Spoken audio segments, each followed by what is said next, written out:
Welcome back to my YouTube channel, Shubhangi Insights. So, in today's topic, we are going to learn the last topic of what is statistics all about, which is presentation. So, now presentation of data can be in three different forms: textual, tabular, and graphical. Let us look at them one by one. First one is textual form. Now, what do we mean by textual form? Textual form is nothing but the written form, right? In which things are available to us, for example, in the form of books or the stuff which is available on the internet and all those things. So, it is nothing but a dull, monotonous form of presentation, right? So, this is the first form. Second, tabular form. Tabular is a representation of rows and columns. In this case, we have the data presented in the forms of rows and columns. For example, when I was talking to you about Arogya Setu app, in that we were able to see the number of cases happening around us, right? So in that we had different states, the number of people dying, the number of people active, and so on. So that was a form of representation in different rows and different columns. So you will consider that part of the example. Last one is graphical form. So in graphical form, what do we have? We have different form of charts, diagrams, and graphs. So in this case, we are able to see the different types of charts and diagrams. But when you have to do a comparison between all three of them, so textual is nothing but a very basic form, which is not very interesting. But when we talk about tabular and graphical form, these are the ones which portrays data in a very good way.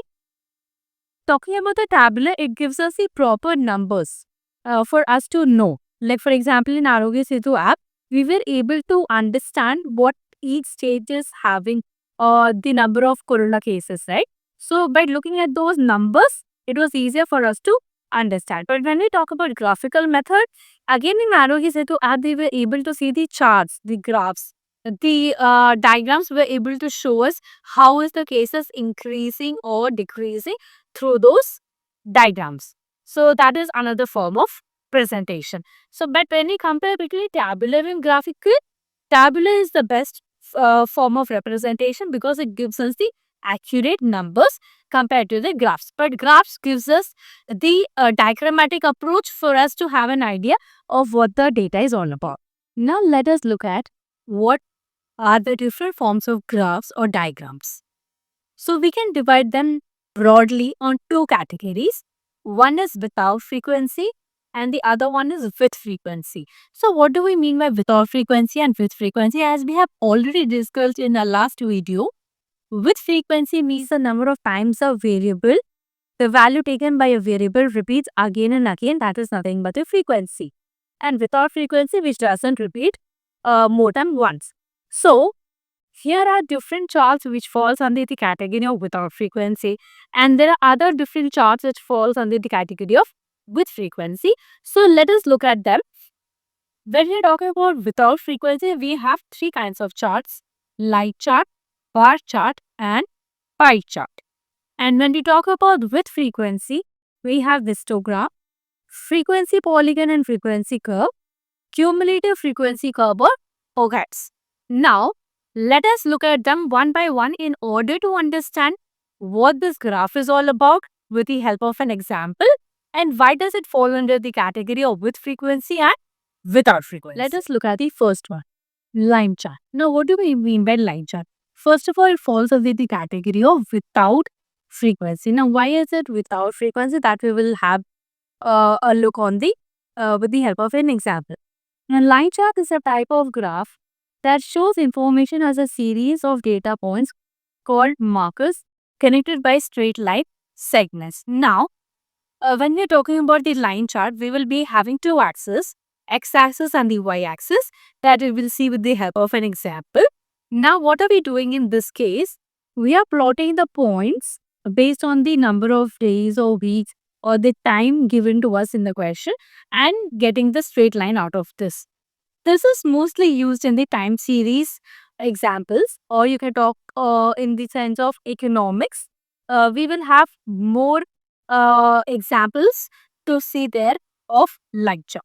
Now, I have considered as simple example of what line chart is all about. Here we are tracking the website visitors over a week. So we have considered a single week started from Monday to Sunday and how many visitors are visiting on each particular day. Let us plot the graph and have a look on what the graphs look like.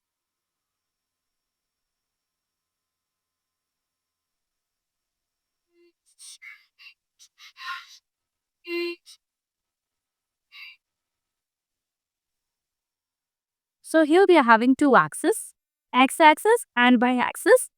Now we have days given to us and the visitors. So the days are nothing but qualitative data. So that we will be plotting on the x-axis. This will be plotting on x-axis. So I'm considering days on my x-axis. Monday, Tuesday, Wednesday, Thursday, Friday, Saturday and Sunday.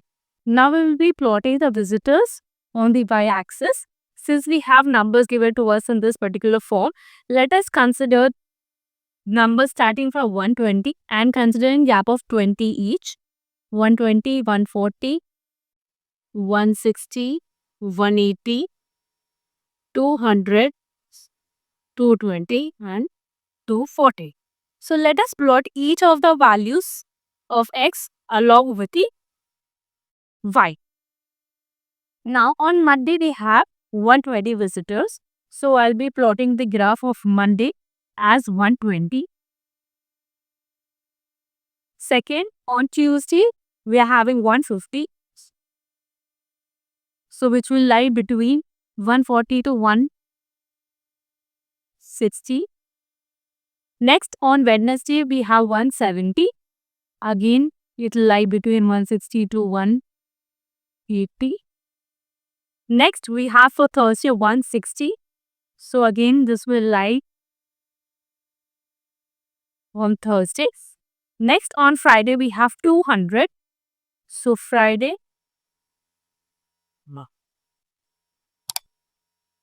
is 200. Next we have Saturday 220.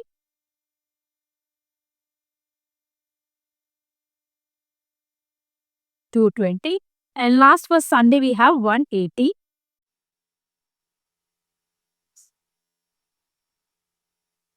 So these are the different graphs which we have plotted for our particular question.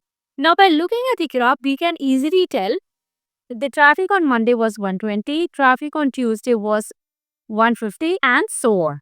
So by this it gives us the information how each day the traffic varies for particular visitors.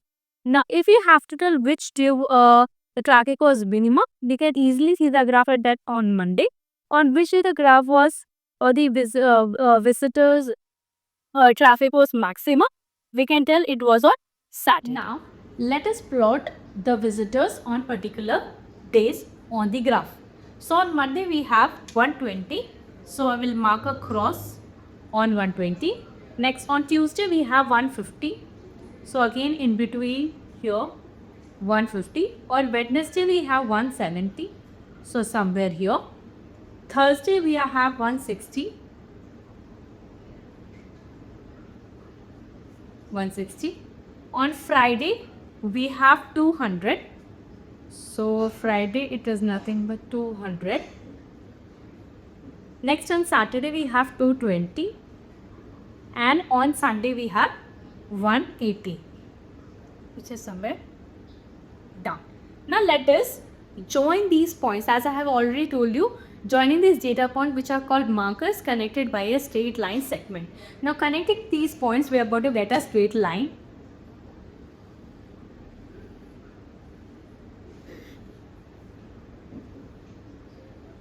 Yeah. So these are by joining those points we get a straight line. So this is nothing but a line chart. Now by looking at the line chart, we get the information of where is the starting happening and where is the ending happening. So we can find out that how was the traffic on each particular day by the visitors. So this is the first one, line chart.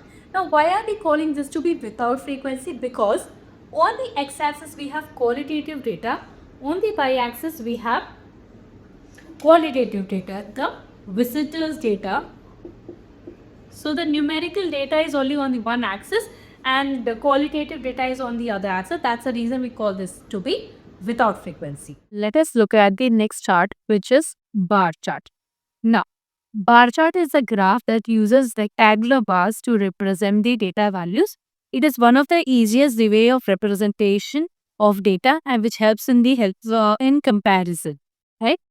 Now, I have considered a simple example in which we have units of 4 products sold last month. So we are considering products, product A, B, C and D. And what are the different units sold for particular product? Product A 150 units, B 200, C 100 and D 250. So what are we exactly doing in bar chart? In bar chart, we are able to show how much each product has been sold with the help of bars. It is similar to your line chart. In line chart also, one axis was qualitative, other axis was quantitative. So even in this case, we have one axis which is product. You can consider this to be on x-axis, this is qualitative data, and the units sold will lie on y-axis, which is numerical data. Let's see how does it look.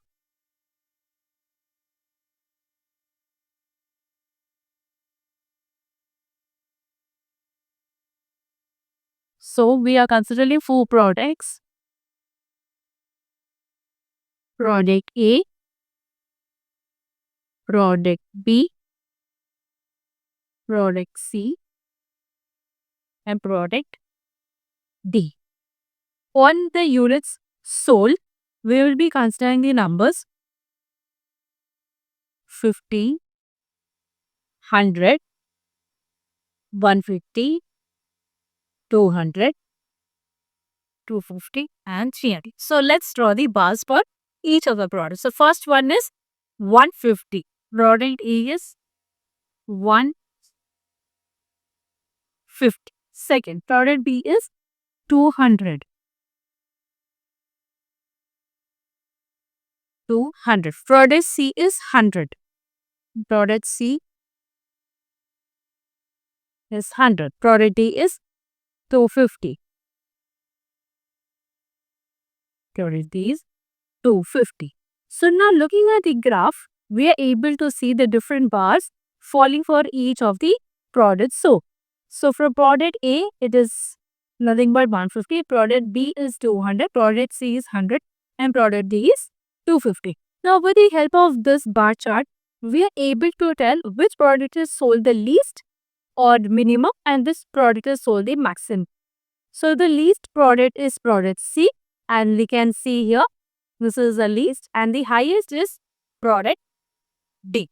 So this bar chart helps us to find out all these things with the help of bar chart.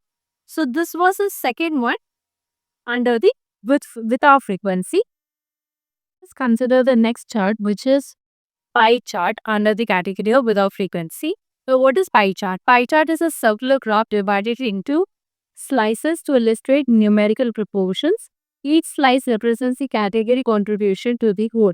So even in this case, we do not have with frequency. Why? Because what we are doing here, we are dividing the data which is given to us into different categories. So that is nothing but qualitative data along with the quantitative data. Now we can see here an example, distribution of a student weekly study hours. So we have different subjects and different number of hours the students takes to study those subjects. For example, maths 10 hours, science 8 hours, English 6 hours, history 4 hours, arts 2 hours. In total in that we have 30 hours. Now we have found the percentages for each subject. So how did we get those percentages? Take the individual number and divide it by the total number we will be getting the percentages of individual subject. When you total up, we get as 100. Now, how do we plot this on the pie chart? So first, it is nothing but a circular graph. So we are going to draw a circle.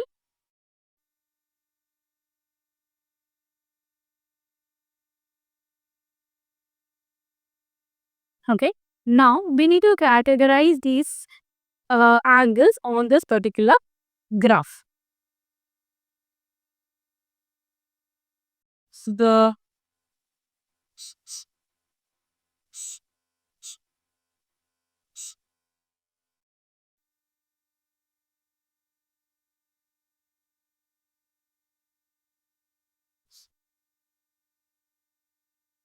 So let us plot the different percentages on the graph. So how do we get those percentages? Dividing the number of hours by total number of hours, we get the value. So first one is 33.3, 26, 20, 13 and 6.7. So the least value is 6.7%. Next we have 13.3%. Next, it is nothing but 20%. Next, we have 26.7%. And in the end, 33.3%. So these are nothing but the different categories of each subject. Now we'll allocate these subjects. First is arts. Next, we have history. Next, we have English.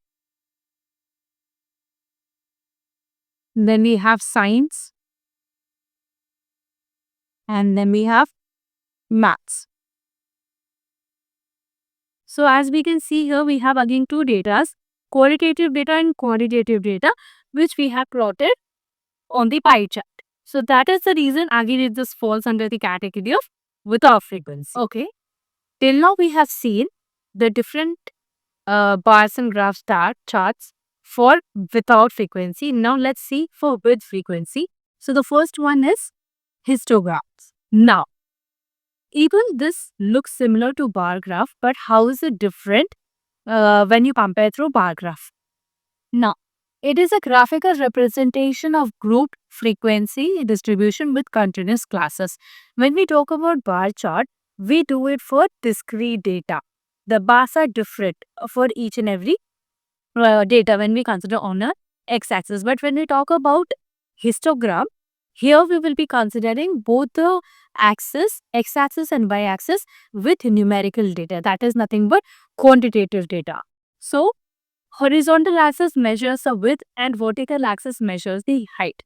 In this case, we will be having two axes, vertical axis and horizontal axis, that is your x and y axis. On this, we will be plotting our histogram. Let's see that with an example. Here we have considered score of 20 students in maths test, score out of 100. So there are different scores which I have plotted down and number of students for each score. Now here, the difference between bar chart and histogram is that bar chart is called discrete data and histogram is called continuous data. That is the reason we are having all the scores in terms of class intervals along with the number of students. Now let's plot this data on the graph. First, we will be considering the two axes.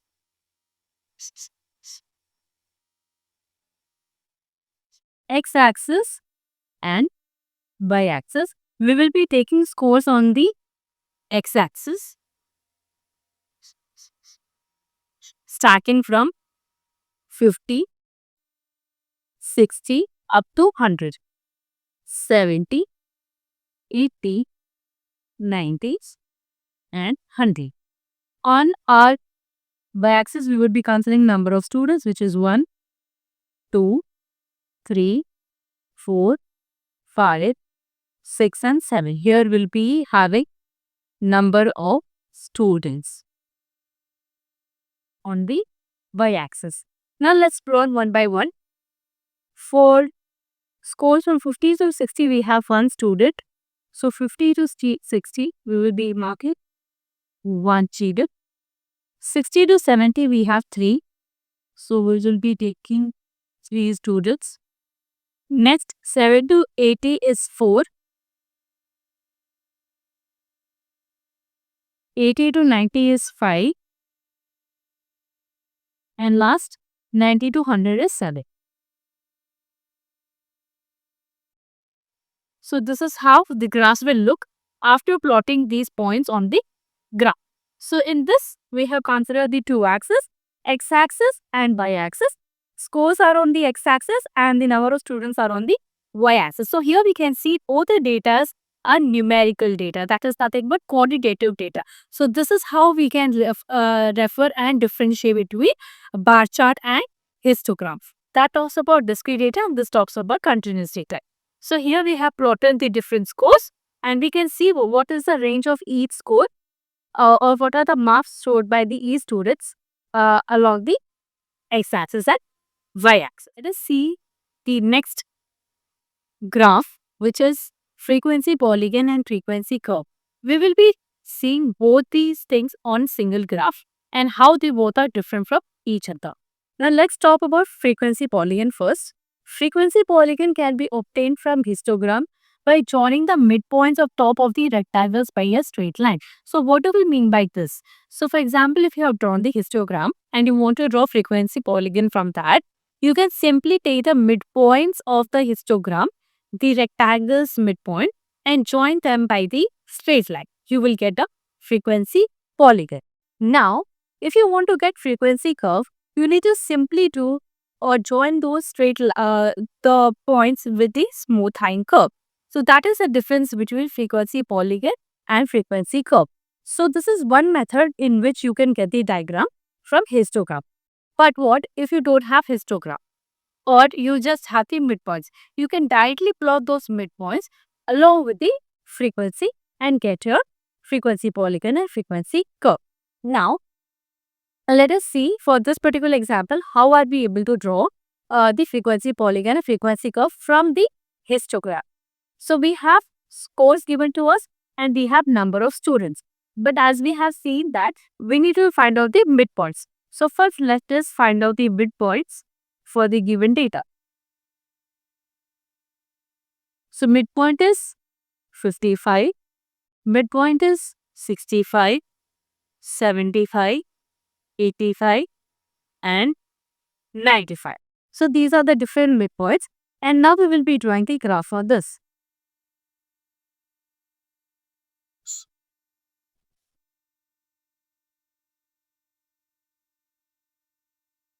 We will be considering the score on the x-axis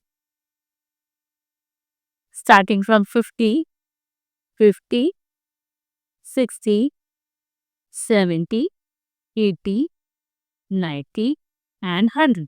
Number of students on right y-axis.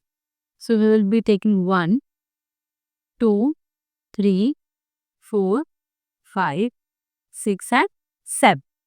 Now, first we will be drawing the histograms for the given data. 50 to 60 we have 2.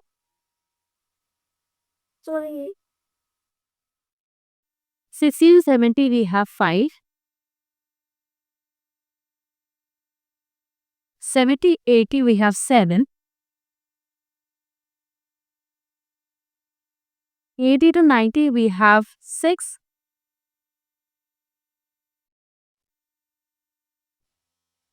And 90 to 100 we have 3. So this is how we get the graph for this particular data. Now let us find out the midpoints and draw the frequency polygon. So the midpoint for this is 55. We will draw cross 65, next 75, 85 and 95. Let's join them by straight line.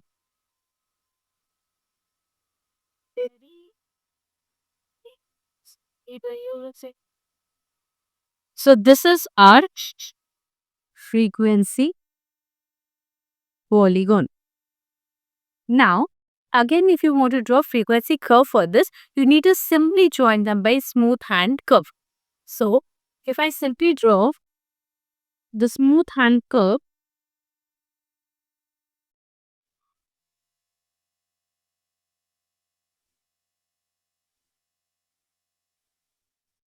in this way, this becomes our frequency curve. So, this is the difference of drawing the frequency polygon and frequency curve from histogram.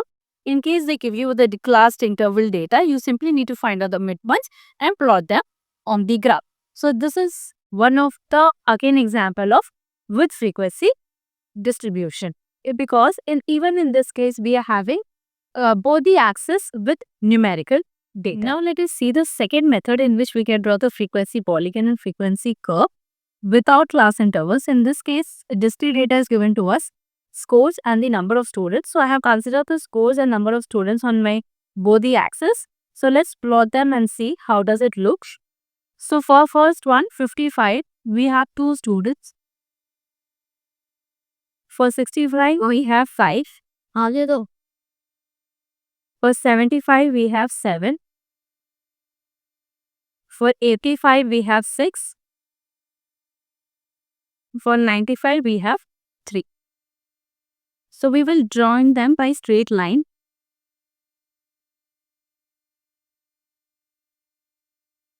So this is your frequency polygon.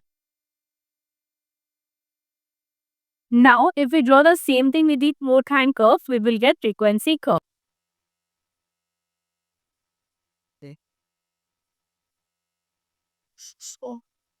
This is your frequency curve. So we can do in both the methods. When class interval is given to you, you can find out using the histogram. Take out the midpoints and join the curve or line. And if directly the midpoints are given to you, along with the number of students, it is plot them directly with the help of straight line and the curve. So you will get in both the cases. Let us look at the last one of with frequency graph, which is cumulative frequency curve. You can also call this as ogives. Now, what is this? As we have already learned what is cumulative frequency distribution, it is nothing but adding up of the frequencies. So there were 2 types, less than cumulative frequency and more than cumulative frequency. In similar way, we have cumulative frequency distribution curve in which we will be drawing those distributions on the graph. We can call this as ogives. Even in this case, we will be having 2 ogives, less than ogives and more than ogives as I have mentioned. So in this case also I have taken the same example which we had solved for less than cumulative frequency and more than cumulative frequency. Now we will be plotting the graph for the same. So let's see the graph.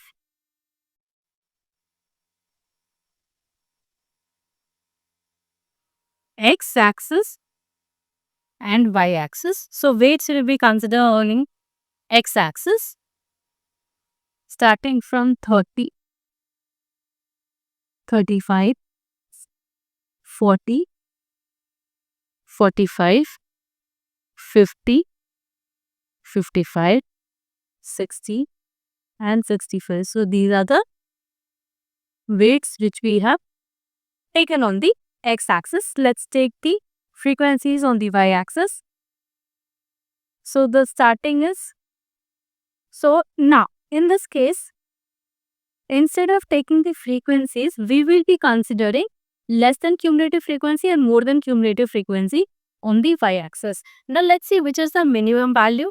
Minimum value is 2 in both the columns and maximum value is 60. So the range which we have to draw or take on the y-axis should lie between 2 to 60. So we will be considering here the gap of 10, 20 and so on. 10, 20, 30, 40, 50 and 60.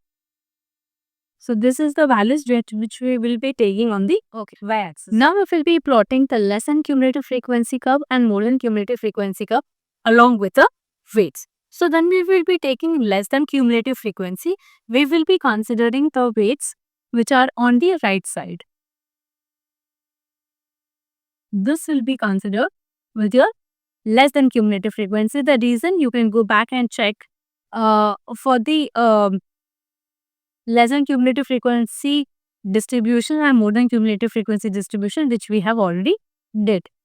Okay. So when we have weights 35, the less than cumulative frequency is 3.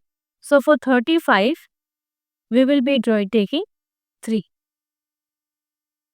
Next, for 40, we will be considering 8. For 40, it will be 8. For 45, 20. 45, 20. For 50, we will be considering 38. 50, it will be 30A. For 55, it is 52.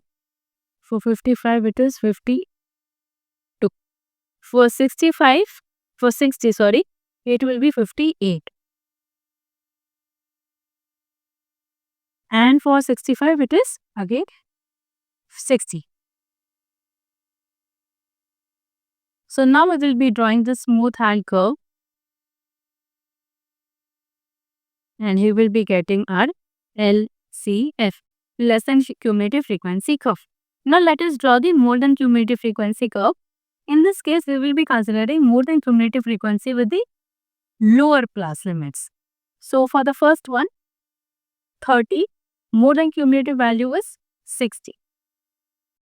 Next, for 35, it is 57. It is 57. Next, for 40, it is 52. For 40, it is 52. Next, for 45, it is 40. For 45, it is 40. Next, for 50, it is 22. For 50, it is 22.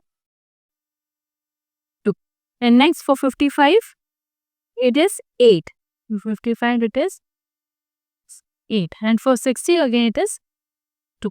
So now we will be drawing this by smooth hand curve from top till down. So the graph is something like this, which is called as more than cumulative frequency distribution. Now, by looking at the graph, it forms an S shape and ulta S shape.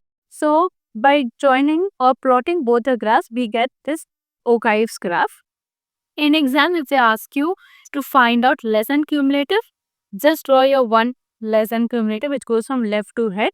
And if they ask you more than cumulative, just draw the more than cumulative, which goes from top to bottom.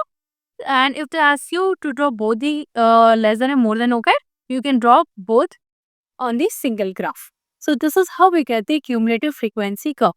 With this, we come to the end of the chapter, which was first unit, Introductions to Statistics. I hope you would understood all the topics which we have covered in this first chapter in my different videos. In case you have any doubt, please do comment it out and let me know so that I can help you guys out. And in the end, I would just discuss once the topics which we have covered in first chapter, starting from what is statistics all about, the features of statistics, uses of statistics, limitations of statistics. Then we moved on to the different things about statistics, which was collection, as we have seen what are the different methods of collecting the data. Next was classification of the data, what are the different methods by which data can be classified. Next was the presentation of the data, in which we had covered different topics. So, if you guys like the video, please do like it, share it and subscribe it.